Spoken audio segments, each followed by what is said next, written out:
Hummingbird লেখিকা তাসমিয়া তাসনিন পিয়া পর্ব 43-44। ফুপিয়ে কেঁদে উঠল ওরা। আরিসের হাতটা ধরে আলতো করে একটা চুমু খেলো।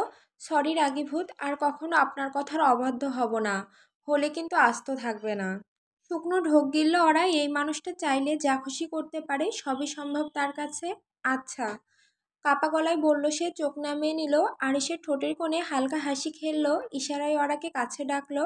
ওরা ওর ইশারার মানে ঠিক বুঝে উঠতে না পেরে জিজ্ঞেস করলো, কি? এদিকে এসো। বসে থাকা ওরা ধীরে উঠে এসে আরিসের মাথার পাশে গিয়ে দাঁড়ালো। এখন ঝুঁকে আমার কপালে কিস করো। কিছুটা লজ্জা পেল সে, তবু অবাধ্য হলো না। ধুকপুক বুকে একটু ঝুঁকে প্রিয় স্বামীর কপালে নরম করে একটা চুমু এঁকে দিল। আমারটা? নিচু স্বরে শুধালো সে। আরিশ একটু চমকে উঠল। বউটা নিজে থেকেই চুমু চাইছে আজ। তোমার কি মনে হয় হামিংবার্ড, তোমার বর কি এসব নিয়ে কিপটেমি করে? তুমি না বললেও কিস করতাম, বলল আরিশ, চোখে সেই চেনা দুষ্টু ঝিলিক। ওরা একটু ঝুঁকলো, কিন্তু আরিশ কপালে নয়, সরাসরি ঠোঁটেই মনোযোগ দিল। ঠোঁটে ঠোঁট ছুঁয়ে দিল আরিশ। হালকা ব্যথায় ভ্রু কুঁচকে উঠল ওরা। মিনিট দুয়েক পর সোজা হয়ে দাঁড়ালো সে। কিছু না বলেই ঠোঁটে হাত রাখলো। মুখটা ফ্যাকাশে, চোখ দুটো যেন খানিকটা নরম, অভিমানে ভরা। মুডটাই নষ্ট হয়ে গেছে ওরার। সব সময় চুমু দিতে গেলেই রক্ত বের করে ছাড়ে লোকটা। আরিশ জিজ্ঞেস করলো, কি হলো? ওরা ধীরে মাথা নাড়ল। কিছু না। ব্যথা পেয়েছো? এবার আরিশ একটু নরম কণ্ঠে শুধালো। ওরা যে ব্যথা পেয়েছে সেটা বুঝে গেছে হয়তো। ওরা নিচু গলায় বলল, সব সময় এমন করেন কেন? একটু আস্তে দিলেও তো হয়। ব্যথা পেয়েছি। আরিশ এবার একটু হাসলো না, গম্ভীরভাবে বলল, তোমাকে কষ্ট দিতে চাইনি হামিংবার্ড, কিন্তু তুমি জানো আমার আদরের ধরন এমনই, ছুঁয়ে দিলে জ্বলে পুড়ে খাক হয়ে যায়। ওরা মাথা নিচু করে রইল। খুব আস্তে বলল, হুম জানি। এবার আস্তে কপালে কিস দেব, কথা দিচ্ছি। ওরা কেবল একবার মাথা ঝাঁকালো। রাগ করেনি, তবু একটু অভিমান রয়ে গেল চোখের ভেতরে। আমি কি ভুল সময় এসে পড়লাম? দরজার ফ্রেমে দাঁড়িয়ে থাকা তালহার গলার ছিল শান্ত স্বর, কিন্তু তার চোখে ভেসে উঠেছিল একরাশ জিজ্ঞাসা। আচমকা তালহার উপস্থিতিতে হকচকিয়ে গেল ওরা। তড়িঘড়ি করে হাত দিয়ে ঠোঁটের কোণায় লেগে থাকা রক্ত মুছে নিল। আরিশ নিঃশব্দে শুয়ে, মুখে একটু ভাবান্তর নেই, যেন এই মুহূর্তটাই ছিল তার জন্য একেবারে স্বাভাবিক। না, আয়, সংক্ষেপে বলল সে। ভাইয়ের অনুমতি পেয়ে তালহা কেবিনে ঢুকলো। চোখ বুলিয়ে নিল ভাই ভাবের দিকে। ভাইয়া, তোমার কথা মতো ডিসচার্জের ব্যবস্থা করে ফেলেছি। আগামীকাল সকালেই আমরা বাসায় ফিরে যেতে পারবো। কিন্তু উনি তো পুরোপুরি সুস্থ হননি। অরার কণ্ঠে স্পষ্ট উদ্বেগ। আরে শান্ত গলায় বলল, আমি অতটা অসুস্থ নই পাখি। হাতে গুলি লেগেছিল, বের করে ফেলা হয়েছে। বাকি চিকিৎসা বাসা থেকেই হবে। দরকার পড়লে নার্স রাখবো, তুমি চিন্তা করো না। তালহা ঠোঁটের কোণে দুষ্টু হাসি টেনে চুপ করে দাঁড়িয়ে রইল। ভাই আর ভাবির প্রেম দেখার মধ্যে যেন এক ধরনের মজা খুঁজে পেল সে। কিন্তু আরিসের শেষ কথাগুলো বিশেষভাবে পছন্দ হয়নি ওরার। তার কপাল কুঁচকে উঠল। ভেতরে জমে থাকা বিরক্তিটা চেপে গেলেও চোখে সেটা ধরা পড়ে গেল স্পষ্টভাবেই।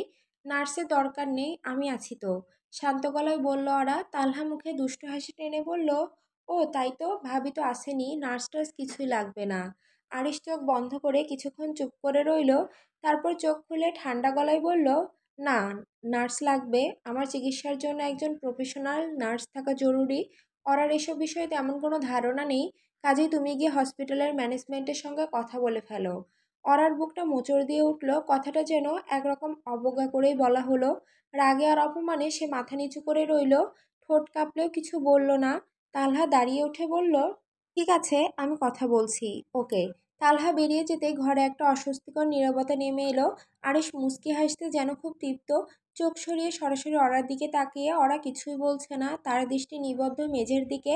আরিশের হাসিও তার চোখ এড়িয়ে গেল। নিশুতি রাত, চারপাশ ঢেকে রেখেছে গভীর নিস্তব্ধতা, যেন পুরো পৃথিবী নিঃশ্বাস আটকে অপেক্ষা করছে কোনো অজানা ঘটনার জন্য। দূরে কোথাও একটা নেড়ি কুকুর ঘেউ ঘেউ করে উঠছে মাঝে মাঝে, আর তার ফাঁকে ফাঁকে ভেসে আসে দু একটা গাড়ির যান্ত্রিক শব্দ। শহরের এই অংশে রাত যেন আরো ঘন, আরো ভারী। আরিশ বারবার নিষেধ করেছিল ওরাকে রাতে হসপিটালে না থাকতে। তার যুক্তিও অমূলক ছিল না। সারা রাত বসে থাকার ক্লান্তি, অস্বস্তি, সব মিলিয়ে ওরার জন্য সেটা যে ঠিক সুবিধার হবে না, সেটা সে ভালো করেই জানতো। কিন্তু ওরা নাছোড়বান্দা, নিজের একরক্ষা ভালোবাসা আর উদ্বিগ্ন মনের জোরে এক প্রকার কাকতি মিনতি করে স্বামীর পাশে রাত কাটানোর অনুমতি আদায় করে নিয়েছে। শেষমেশ আরিশের কেবিনেই আরেকটা বেডের ব্যবস্থা করে দিল কর্তৃপক্ষ। যদিও এমনটা হাসপাতালের নিয়মের বাইরে, তবু আজকাল টাকার কাছে নিয়মের মাথা নোয়াতেই হয়। ক্ষমতাবান রোগীর ইচ্ছেকে অগ্রাহ্য করার সাহস কারই বা আছে? অরার বিছানাটা জানালার পাশে, জানালার ওপারে শহরের আলো ফুটে ধোঁয়াশা হয়ে ঝাপসা লাগে, আর বাতাসে কেমন একটা ওষুধের গন্ধ। ওরা বিছানায় শুয়ে থাকলেও চোখে ঘুম নেই, পাশ ফিরে বারবার তাকায় আরিশের দিকে। আরিশ চোখ বন্ধ করে শুয়ে আছে, নিঃশব্দ নির্লিপ্ত, হয়তো ঘুমিয়ে আছে সে। ওরার মনে পড়ে বিকেলের সেই ঘটনাগুলো, ঠোঁটের ক্ষত, আরিশের কণ্ঠে রুক্ষ ঠান্ডা সিদ্ধান্ত, সবকিছু মিলিয়ে মনটা ভার হয়ে আছে তার। তবুও ওরা শান্ত, কারণ সে জানে যত রুক্ষই হোক, যতটা উদাসীনী দেখাক না কেন, এই মানুষটি তার নিজের, আর এটাই যেন এই রাতে নিস্তব্ধতায় তার সবচেয়ে বড় সান্ত্বনা। রাতের আঁধার পেরিয়ে নতুন ভোরের আলো ধীরে ধীরে ছড়িয়ে পড়েছে শহর জুড়ে। জানালার কাচগুলো আসা নরম আলো যেন নিঃশব্দে জানান দিচ্ছে নতুন একটি দিনের শুরু। ঘড়িতে সময় সকাল 10টা ছুঁই ছুঁই। ড্রয়িং রুমে বসে চা পান করছেন সোলাইমান মল্লিক। পরিপাটি পোশাকে থাকলেও তার চোখে মুখে দায়িত্বের ছাপ স্পষ্ট। সামনে রাখা পত্রিকাটায় চোখ বুলিয়ে আবার চায়ের কাপে চুমুক দিচ্ছেন। রান্নাঘর থেকে বেরিয়ে এসে রোকসানা নয়নার জন্য সকালের নাস্তা সাজালেন। গরম গরম পরোটা, ডিম, কলা আর এক গ্লাস দুধ। নয়না ডাইনিং টেবিলে বসে খেতে শুরু করলো, রোকসানা পাশে এসে বসলেন। কল করে দেখবে একবার? সোলাইমান কণ্ঠে সজাগ ভাব। তারপর না হয় রওনা দিলাম। রোকসানা ঠোঁটে হালকা হাসি টেনে উত্তর দেন, দরকার নেই, গতকাল রাতেই তো ওরার সাথে কথা হলো আমার। ও বলেছে সকালে বাসায় ফেরার কথা। এতক্ষণে নিশ্চয়ই চলে এসেছে হসপিটাল থেকে।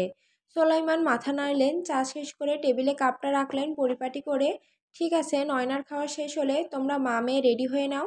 আমার তো আর রেডি হওয়ার বালাই নেই, একটা শার্ট পরলেই চলবে। রোকসানা হালকা হেসে সম্মতি জানালেন, ঠিক আছে। রোকসানা নয়নার পাশে বসে নাস্তা শুরু করলেন। সোলাইমান আগে থেকেই খাওয়া শেষ করে বসেছিলেন। সকাল থেকেই দরজার পাশে বারবার এসে দাঁড়াচ্ছিল তামান্না, শুধু প্রিয় ভাবির বিপদের জন্য নয়, তার সাথে আরিশ ভাইয়ের আহত হওয়ার খবরও তাকে অস্থির করে তুলেছে। এতগুলো বছর ধরে আরিশ ভাই আশ্রয়, আর আজ সেই মানুষটাই হসপিটাল থেকে ফিরছে আহত অবস্থায়। অস্থিরতায় সারাটা সকাল পার করেছে সে, পুরো বাসাটা পরিষ্কার করে রান্না শেষ করে এখন শুধু ওদের ফেরার অপেক্ষা। তাসলিমা খাতুন আজ ঘর থেকেই বের হননি। তামান্না একা একাই সমস্ত কাজ সেরে রেখেছে। সকালটা কেমন গুমোট ছিল তার কাছে। এক ধরনের চাপা আতঙ্ক যেন বুকের মাঝে ঠাঁই নিয়েছিল। আকস্মিকভাবে গেটের বাইরে গাড়ির শব্দ শুনেই চমকে উঠল সে। রান্নাঘরে থাকা অবস্থাতেই শব্দটা কানে আসে। সব ফেলে রেখে এক প্রকার দৌড়ে চলে এলো ড্রয়িং রুমে। দ্রুত এগিয়ে গিয়ে আগে ভাগে দরজাটা খুলে দিল। তালহার সঙ্গে আরিশকে নিয়ে গেটের ভিতর ঢুকছে ওরা। শান্ত ধীর ভঙ্গিতে হাঁটছেন তারা। আরিশের হাতে ব্যান্ডেজ বাঁধা, যদিও তার মুখে ক্লান্তির কোনো ছাপ নেই।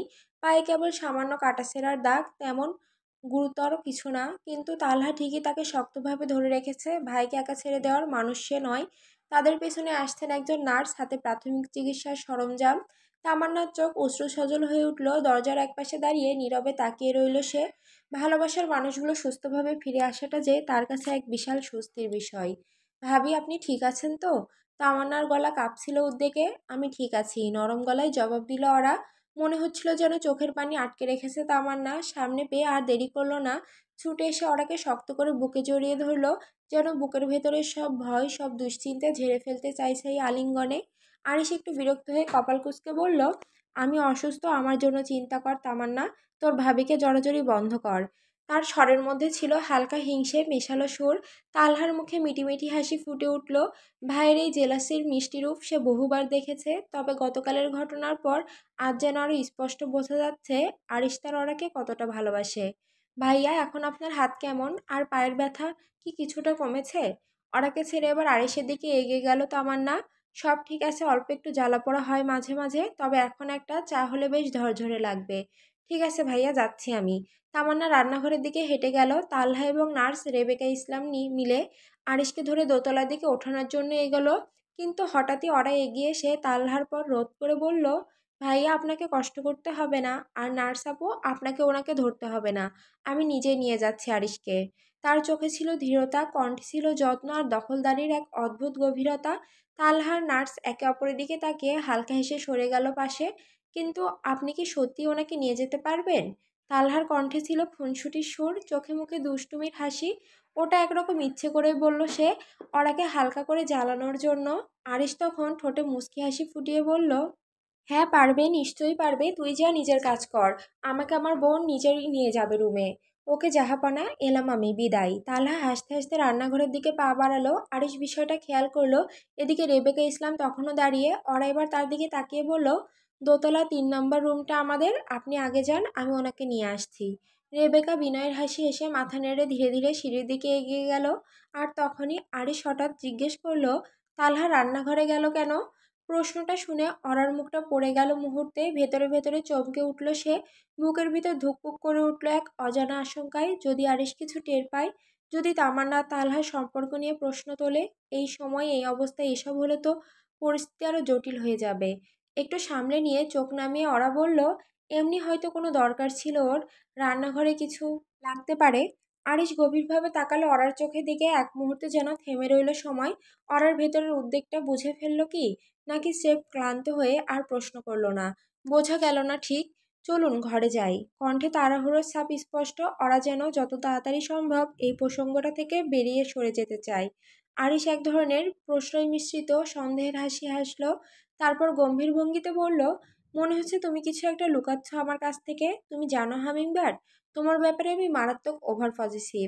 আর আমার রাগ যখন ওঠে তখন কিন্তু কন্ট্রোলে থাকি না আমি। শুকনো ঢোক গিলল ওরা, মুখের দিকে তাকিয়ে বুঝতে পারছে আজ যেন কিছুটা বেশি সিরিয়াস হয়ে গেছে আরিশ। তাই একটু আমতা আমতা করে বলল, আমার এমন কিছু নেই যা আপনার কাছ থেকে লুকানোর প্রয়োজন আছে। শিওর? আরিশের চোখে এক ধরনের গভীর খোঁচা মেশানো দৃষ্টি। 100% শিওর রাগীভূত? মাথা দুলিয়ে বলল ওরা। How cute রাগীভূত। আরিশ খিলখিল করে হেসে ফেলল। চলো ঘরে, গতকাল রাতের আদরটা তো মিস হয়ে গেছে, এবার সেটা ফুলফিল করতে হবে। ওরা এক ধাক্কায় থেমে গেল, মুখ গম্ভীর করে চোখ কুঁচকে কিছুটা রেগে বলল, রুমের মধ্যে তো রেবেকা সেবেকা বসে আছে। ঠোঁট কামড়ে হাসল আরিশ, এমন রাগ আর হিংসার মিশ্রণে ফুঁসতে থাকা ওরাকে সে দারুণ উপভোগ করছে। এখনো সিঁড়ি বেয়ে দোতলায় বারান্দায় উঠছে তারা। ও তাই নাকি, সমস্যা নেই, সুস্থ হয়ে উঠি আগে, 2-3 দিন যাক না, তারপর না হয়। আরিশ ইচ্ছে করে বাক্যটা অসম্পূর্ণ রাখলেও যেন আগুনে একটু ঘি ঢালে। ওরার চোখ মুখ দেখে বোঝা যায় মেয়েটা চূড়ান্ত বিরক্ত। তবুও সে শান্ত গলায় বলল, হ্যাঁ সেটাই, এখন ভেতরে চলুন, রুমের সামনে দাঁড়িয়ে আছি। হ্যাঁ চলো। আরিশের চোখে মুখে দুষ্টুমি ভর করেছে আজ, কিন্তু ওরা সেটা বুঝতে পারছে না বলেই ভেতর ভেতর রাগে জ্বলছে। ওরা আর আরিশ রুমে ঢুকেই রেবেকা সেখানে ছিল, চারপাশ পরিষ্কার পরিচ্ছন্ন করে সাজানো। আরিশ তার খাটে বসে একটু হালকা করে চোখ বন্ধ করল। যন্ত্রণা ও ক্লান্তির মাঝেও স্বস্তি খুঁজছে। হসপিটাল থেকে ফেরার পর শরীর এখন একটু বিশ্রামের দাবি করছে। ওরা আরিশের পাশে বসেছে। রেবেকাকে একদম সহ্য হচ্ছে না তার। রেবেকার বয়স কম, 25 হবে হয়তো, দেখতে সুন্দরী। রেবেকা ব্যান্ডেজ বদলানোর জন্য প্রস্তুত হয়ে পাশে একটি চেয়ার টেনে বসলেন। তার সতর্ক নজর আরিশের হাতে আর পায়ের ক্ষতর উপর রাখা, যেন কোথাও কোনো সমস্যা না হয়। আপনি একটু রেস্ট নিন, তারপর আমি ক্ষতস্থান দেখে ব্যান্ডেজ করে দিব। আরিশ মাথা নেড়ে বলল, ওকে রেবেকা ম্যাম।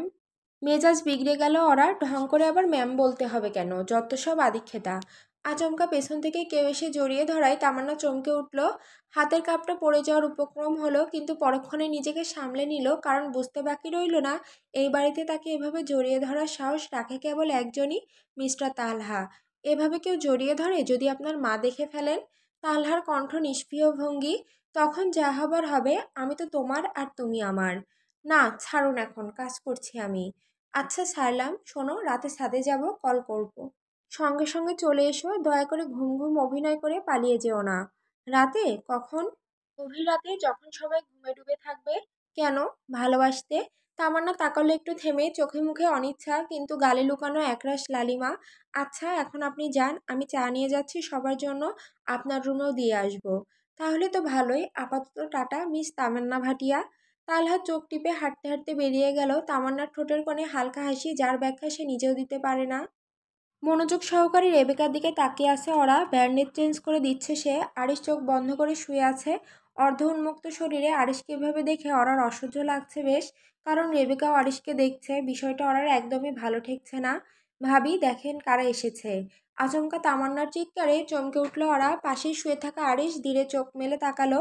রেবেকা তখনও চুপচাপ নিজের কাজে ব্যস্ত। আরিশের দিকে তাকিয়ে ওরা নিচু গলায় বলল, আমি গিয়ে দেখি। আরিশ ভ্রু কুঁচকে উত্তর দিল, না, আগে জেনে নাও কে এসেছে, তারপর যেও। ওরা মাথা নেড়ে ঘর থেকে বেরিয়ে তামান্নাকে ডাকলো, তামান্না আপু, কে এসেছে গো? তামান্না একটু হাসি চেপে বলল, নয়না এসেছে, সঙ্গে আপনার মা বাবাও। খুশিতে মুখখানি আলোকিত হয়ে উঠল অরার। সে দৌড়ে আবার বেডরুমে ফিরে এলো, আমার বাবা মা আর বোন নয়না এসেছে, আমি নিচে যাচ্ছি। উৎসাহ ভরে বলে উঠল অরা। আরিশ তাকিয়ে রইল ওর দিকে, ঠোঁটের কোণে মৃদু হাসি।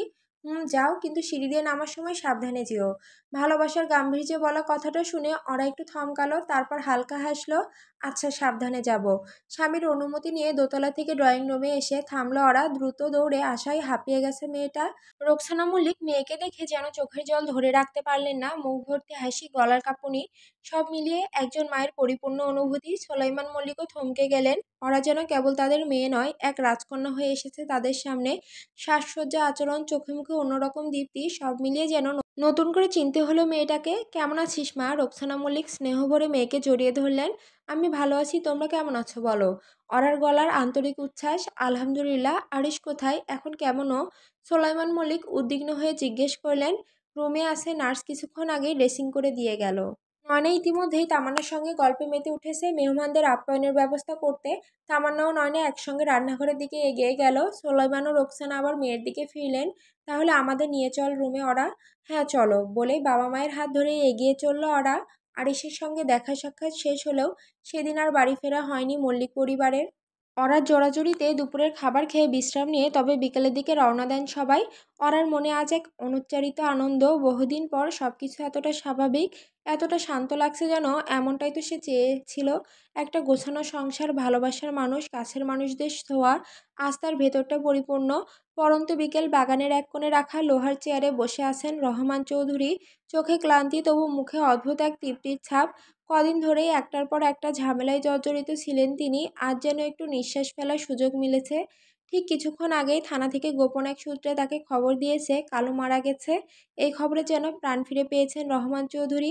তিনি ভালো করেই জানেন এসবের পেছনে তার ছোট ভাই ফারুক চৌধুরীর হাত ছাড়া আর কারো থাকার প্রশ্নই ওঠে না। আকাশের বাবা আরিশের বিরুদ্ধে ব্যবস্থা নিতে চাইলেও সুনির্দিষ্ট প্রমাণের অভাবে কিছু করতে পারেনি। তার উপর কালু নিজেই সব দোষ স্বীকার করায় আইনের কাছে সবকিছু পরিষ্কার ছিল। তবে কালুর আকস্মিক মৃত্যুতে গোটা চিত্রটাই ঘোলাটে হয়ে গেছে। জেলের ভেতরে বিষক্রিয়ায় কেউ মারা যায়, এটা কি স্বাভাবিক? নাকি কেউ খুব সাবধানে ধামাচাপা দিয়ে গেল এক সম্ভাব্য বিপদকে? রাতের আধার ঘনিয়ে এসেছে, সময়টা এখন রাত 10টা ছুঁই ছুঁই। রেবেকা বাসায় যাওয়ার জন্য রেডি হচ্ছে। তালহা তাকে বাড়ি পৌঁছে দিয়ে আসবে। এই নিয়ে তামান্নার চোখ মুখ দেখার মতো অবস্থা, কিন্তু ভাইয়ের আদেশ তো মানতেই হবে। তাছাড়া রাত্রিবেলা একজন মেয়েকে একা ছেড়ে দেওয়া দায়িত্বহীনতার মধ্যে পড়ে। সব মিলিয়ে তালহা এক প্রকার বাধ্য হয়েই রেবেকাকে দিয়ে আসতে রাজি হয়েছে। ওরা চেয়ারে বসে পা দোলাচ্ছে। রেবেকা শেষবারের মতো আরিশকে একবার চেক করে নিচ্ছে। ম্যাম, সব কিছু ঠিক আছে, আমি এখন আসছি। আগামীকাল সকালে যথাসময়ে চলে আসব। কোনো সময়ই ফেরত আসার দরকার নেই বাপু। আমার স্বামী আমি দেখে শুনে রাখবো, তুমি বিদায় হও জলদি। ওরা কথাগুলো বলতে চেয়েও বলতে পারল না। মুখে কিছু না বলে কেবল মাথা নাড়ল। আরিশ এক হাতে ফোন নিয়ে ব্যস্ত, ফোনে নানা কিছু দেখছে। রেবেকা দ্রুত রুম থেকে বেরিয়ে গেল। আরিশ তখন ফোন পাশে রেখে অরার দিকে মনোযোগ দিল। ধীরে ধীরে অরার দিকে নজর দিয়ে বলল, হামিংবার্ড কাম হিয়ার। ওরা আরিশের দিকে তাকালো, তবে কোনো প্রতিক্রিয়া দেখালো না। খুব রেগে আছে মেয়েটা। আরিশ তার আচরণে অবাক হচ্ছে। ভয় ডর কি উবে গেছে অরার? ওরা এবার আটকে উঠল সে। আরিশের ধমকে দ্রুত বসা থেকে উঠে দাঁড়ালো। ভয়ে ভয়ে গিয়ে বিছানার একপাশে দাঁড়িয়ে বলল, জি। সে এক হাত দিয়েই অরাকে হ্যাঁচকা টানে নিজের বুকের উপর ফেললো। ঘাবড়ে গেল অরা। আপনার হাতে ব্যথা লাগবে। তোমাকে বুকে না জড়ালে পুরো শরীরটাই ব্যথায় অচল হয়ে যাবে। তুমি আমার মহৌষধ, আমার হামিংবার্ড। আরিশের বুকে মুখ গুজে রইল সে। এসব ভালোবাসার কথায় মন গলবে না আজ। কি দরকার ছিল রেবেকা সেবেকার? সে কি যথেষ্ট নয়? গাল ফুলিয়ে ফেলল অরা। আমি যদি মহৌষধ হই, তবে নার্সের কি দরকার ছিল? শব্দ করে হেসে উঠল আরিশ। অরাও সোজা হয়ে বসলো। কিছু বলতে যাবে তার আগেই আরিশ তাকে আবারও টেনে বুকে শুইয়ে দিল। তারপর থেমে থেমে কপালে, ঠোঁটে, থুতনিতে চুমু খেলো। আবেশে চোখ বন্ধ রইল অরার। আপাতত সবকিছু ভুলে গেছে সে। অরার গালে নরম বেবি হেয়ারগুলো কানের পাশে সরিয়ে দিয়ে আরিশ বলল, মাঝে মাঝে বউকে অন্যরকমভাবে জ্বালাতে হয়। চোখ বড় বড় করে ফেললো অরা। অবিশ্বাসের সুরে বলল, আপনি ইচ্ছে করে করেছেন এসব? অবশ্যই। হাসি মুখে উত্তর দিল আরিশ। ওরা কিছুটা অবাকই হলো তাতে। কি? জি। আপনি খুব খারাপ। নতুন কিছু? আপনি একটা সান্ডা। হোয়াট? এটা কি? ওরা ফিক করে হেসে উঠল এবার। আরিশ ফ্যালফ্যাল দৃষ্টিতে তাকিয়ে রইল কেবল। এই নতুন শব্দটা শুনে সত্যি অবাক হয়েছে সে। সোশ্যাল মিডিয়ায় তেমন অ্যাক্টিভ নয় বলেই তেজরিন খান আরিশ এই বিষয়ে অবগত নয়। এটাও আপনার মতোই দেখতে। ধ্যাত, কী সব বলে! আরিশের মৃদু ধমকে চুপসে গেল ওরা। পুরনো আরিশের কথা মনে পড়তেই ভীষণ ভয় পায় সে। ব্যাপারটা আরিশ খেয়াল করেছে। মেয়েটাকে হাসতে দেখলেই ভালো লাগে। কেন যে ধমক দিতে গেল। কাছে আসো হামিংবার্ড। ওরা বাধ্য মেয়ের মতো তাই করলো। আরিশ তাকে পাশে শুয়ে জড়িয়ে নিল বুকে। এমনিতেই নড়াচড়া করতে পারছি না বলে মন মেজাজের বালাই নেই। এত সময় আমি তোমাকে আদর না করে আছি ভাবতে পারো? ওরা দুই দিকে মাথা নাড়ল। আরিশ ঠিক বুঝল না তার উত্তর। এটা কি বোঝালে, দুই দিকে মাথা নাড়লে কেন? জি বুঝতে পারছি। বুঝলে ভালো, কী সব ওষুধ খাইয়ে দিয়েছে, শুধু ঘুম ঘুম পাচ্ছে। তাহলে ঘুমান, কিস করো। অরার অস্থির লাগছে। আরিশের বুকেই চুমু খেলো সে। স্বস্তি নিঃশ্বাস ছাড়লো আরিশ। ফ্রেঞ্চ কিস ট্রাই করি আজ। ভরকালো অরা, সাথে লজ্জাও পেল। আমতা আমতা করে বলল, আগে সুস্থ হন তারপর। কিস করতে সুস্থ অসুস্থ কোনো ম্যাটার না, কিন্তু আপনি তো শুধু কিস করে চুপ থাকতে পারবেন না। মিনমিন করে বলল অরা। আরিশ খিলখিল করে হেসে উঠল। যাক, এতদিনে কেউ তো আমাকে বুঝলো। তুমি চিন্তা করো না পাখি, দুদিন পর সব আদর একসাথে করব। ওরা কিছু বলল না। এসব কথা বলতে অস্বস্তি লাগে তার। আরিশকে কিভাবে বলবে ভালোবাসার কথা? কিভাবে বলবে সে নিজেও এখন আরিশকে চায়? সিনেমার মতো করে বলবে? হ্যাঁ, এটা করা যায়। মাঝে মধ্যে আরিশকে একটা গান শুনতে শুনতে, ওরা কি জানি, মেহবুবা মেরি মেহবুবা এমন ধরনের কিছু একটা। গানটা নিশ্চয়ই আরিশের পছন্দের, সেজন্য শোনে। এই গানের নায়িকার প্রপোজ করার ধরনটা বেশ ইউনিক। এসব ভেবে অরার ঠোঁটের কোণে হাসি ফুটল। আরিশ ভাবল, আদরের কথায় হেসেছে তার বউ। এত খুশি, তাহলে চলো এখনই শুরু করি। এই না না না, মানে আমি অন্য কারণে হাসছিলাম। আচমকাই রেগে গেল আরিশ। ওরা চুলের মুঠি শক্ত করে চেপে ধরে বলল, আমার বুকে শুয়ে অন্য কোনো বিষয় কেন ভাবলে তুমি? এই মুহূর্তটা শুধু আমাদের, মাঝখানে কিছু আসবে না পাখি। ভুল হয়েছে আমার, কিন্তু যা ভাবছিলাম সেটাও আপনাকে নিয়েই। হাতের মুঠো আলগা করলো আরিশ। জিজ্ঞেস করলো, কি ভাবছিলে? পরে বলবো, প্লিজ জোর করবেন না। তাহলে এখন বললে কেন? ওরার ইচ্ছে করছে চিৎকার করে কাঁদতে। এই লোকের সাথে ভেবেচিন্তে কথা বলতে হয়, যেটা কেন ভুলে যায় সে। আসুন আরেকটা কিস করি। ওরা হুট করে আরিশের ঠোঁটে কিস করলো একটা। শান্ত হয়ে গেল লোকটা, কিছু বলল না। ঘুমাও পাখি, আমার খুব ঘুম পাচ্ছে। ওরা কিছু বলল না, চুপচাপ চোখ বন্ধ করে ফেললো।